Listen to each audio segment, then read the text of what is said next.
I was sitting there watching the Weather Channel at 3 a.m. when my phone started lighting up like a damn Christmas tree. And I already knew this storm was going to be a monster. A blizzard that would bury half of Colorado Springs under 2 feet of snow before the sun even thought about coming up. My name's Trevor Kowalski, and I've been running Mountain Peak snow removal for the last 8 years.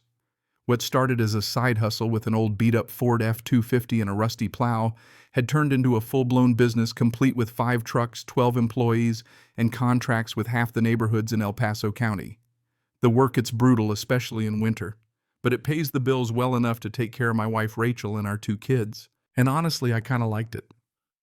Helping people dig out from nature's tantrums, it felt good.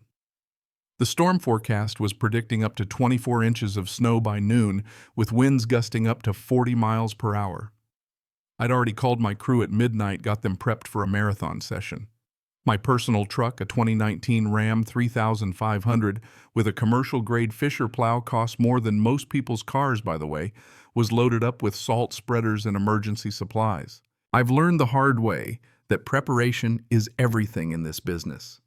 It's the difference between a smooth operation and a disaster. By 4 a.m., I was out on the roads. Snow was coming down so thick I could barely see more than 20 feet ahead, even with my high beams cutting through the white curtain. I started with the residential contracts, the neighborhoods that paid top dollar for priority service. One of those neighborhoods was Ridgemont Estates, a planned community of about 200 homes tucked against the foothills west of the city. The houses were nice, nothing crazy, but well-maintained. Mostly young families and retirees who had moved to Colorado for the mountain views and outdoor lifestyle. I'd been plowing Ridgemont for 3 winters without any problems. The homeowners were good people, always appreciated the early morning clears so they could get to work on time.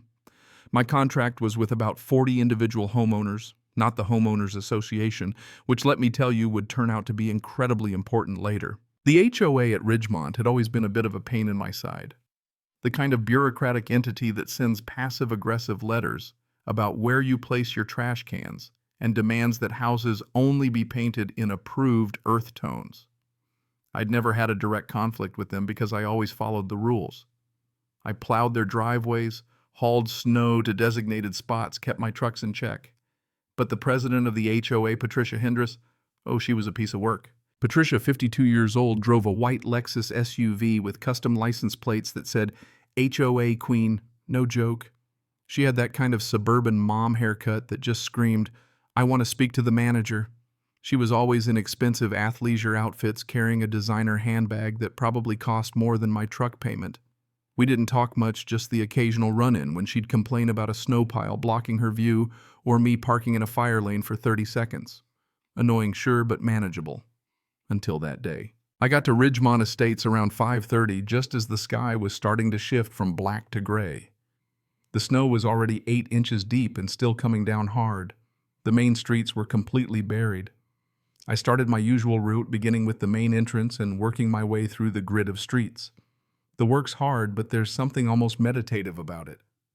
The scrape of the plow, the spray of snow flying off the truck, the slow reveal of dark pavement underneath. Everything was going perfectly. I was about 2 hours into the job, finishing up Pinehurst Drive, when I saw the flashing lights in my rearview mirror. At first I thought it was an emergency vehicle, so I pulled over to let them pass. But no, the lights stayed right behind me. Then I realized it was a tow truck. I got out of the truck, boots sinking into the snow, and the tow truck driver, a younger guy, looked as uncomfortable as I felt.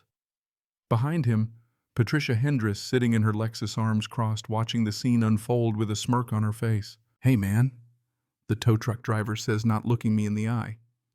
"I've got orders to tow your truck." I stared at him for a moment, sure I must have heard wrong. "You have orders to what I asked, to tow your truck." I wasn't having it. "This is not a parking violation," I said. "I'm working. I'm plowing the streets. I have contracts with homeowners here." He showed me the work order, came straight from Patricia. She says you're operating a commercial vehicle in the neighborhood without HOA approval. I turned to look at Patricia.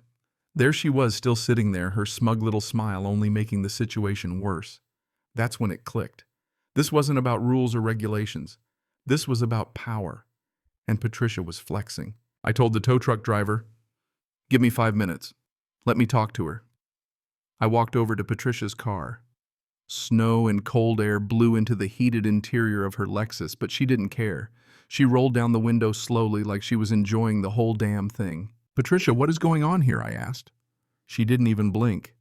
"You're operating a commercial vehicle in the neighborhood without authorization," she said, her voice dripping with condescension. "That's a violation of our community covenants." "I've been plowing this neighborhood for 3 years," I shot back. "I have contracts with homeowners, not with the HOA. But she wasn't hearing it.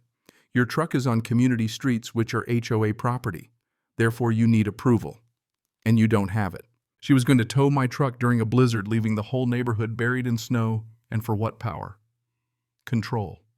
I could feel my blood starting to boil. "So you're going to tow my truck? And then what? Leave everyone buried?" Patricia was unfazed.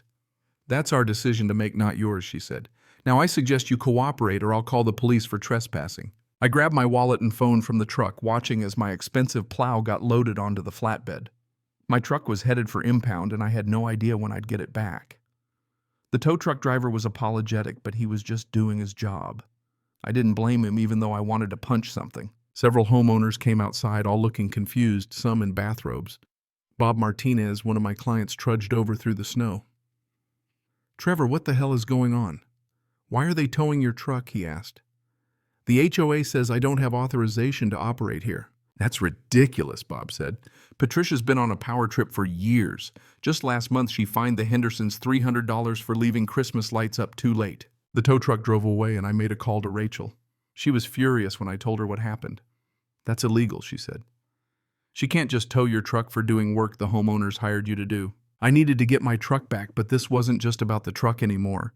This was about making sure Patricia paid for what she was doing. And I knew I had to fight. It was going to take time. A lot of time. But as the storm raged on, I started to think about how I could turn this situation around. How I could make Patricia's power trip come back to bite her. Because when someone like her decides they can abuse their power, someone's got to step up. And that someone was going to be me. Stay tuned.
Cảm ơn các bạn đã xem video.